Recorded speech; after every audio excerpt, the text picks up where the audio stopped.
Grew up watching Bernard King, all-time great, small forward, flat out as good as it gets, scoring the basketball in transition and also on the block. Recruited Gary Payton, made a verbal commitment to St. John's, was ready to go. And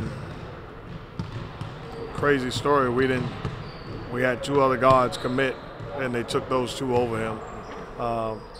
But obviously all-time great point guard, his ability to score, all-time great defender at any position, his toughness.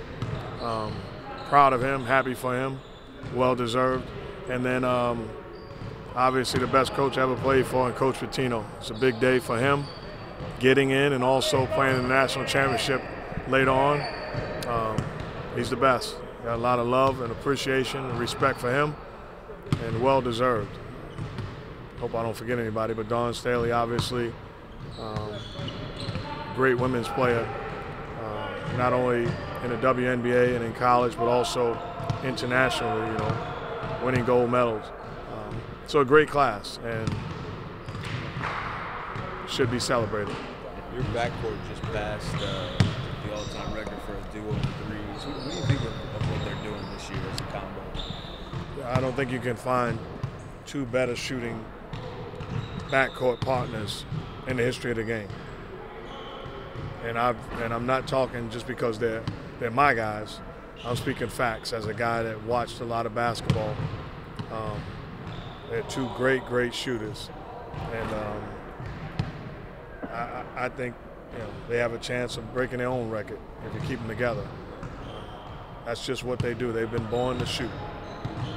Clay's got a chance here now to join Steph with each of them having 200 threes in a season. Did you envision a season where they could put up numbers like that? Well, when you look at Clay and Steph's ability to shoot the basketball, you don't put any limitations on them. I think with this team, we're you know, fast breaking, you know, perimeter oriented team, so I knew that those guys were going to get looks. And once you figure out they're going to get looks, you know it's a matter of, you know, how many they're going to get, because they're going to knock down their share of, you know, threes. That means a lot. I mean, hopefully it's only the beginning. It's our first year playing together, so hopefully this is an indicator of what's to come in the future.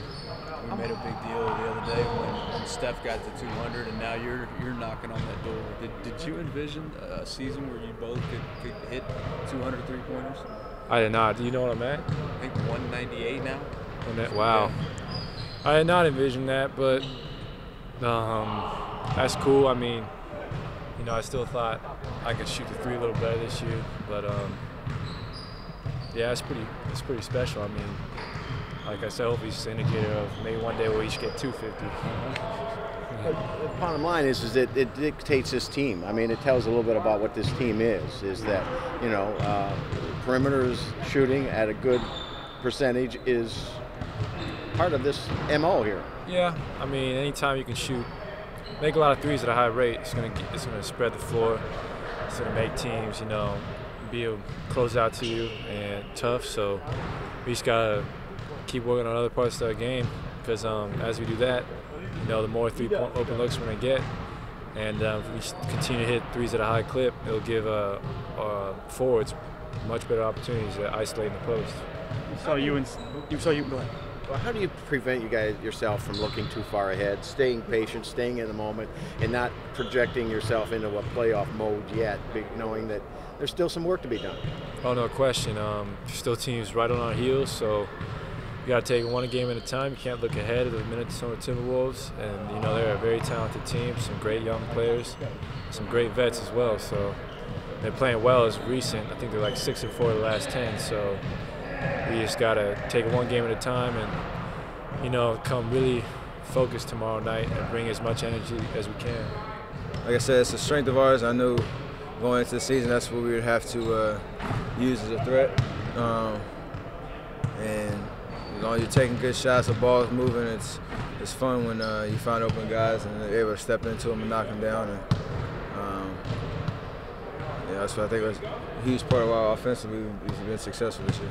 We were talking about, it seems like a lot of teams are now starting to focus on you specifically to stop Stephen Curry. you know, when you stop the Warriors. Are you feeling more? You're getting more physical. The people are getting more physical with you, and are you making adjustments to that? I've felt that for a while. I've still been able to play well. Guys set great screens for me. Our offensive execution's been pretty high up until last night, but I've noticed that since the All-Star break that it might, you know, switch a two guard onto me, try to put a bigger body on you, and blitz and ball screens and things like that. Try to get the ball out of your hands, but you can still be aggressive. Try to find ways to impact the game, and just as long as we're executing at a high level, making sharp cuts, setting good screens, guys can get open.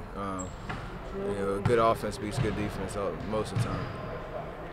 We're watching some of these post-practice drills, and you and Clay kind of going at it on different teams in the shooting drills. Are you guys competitive like that most all the time?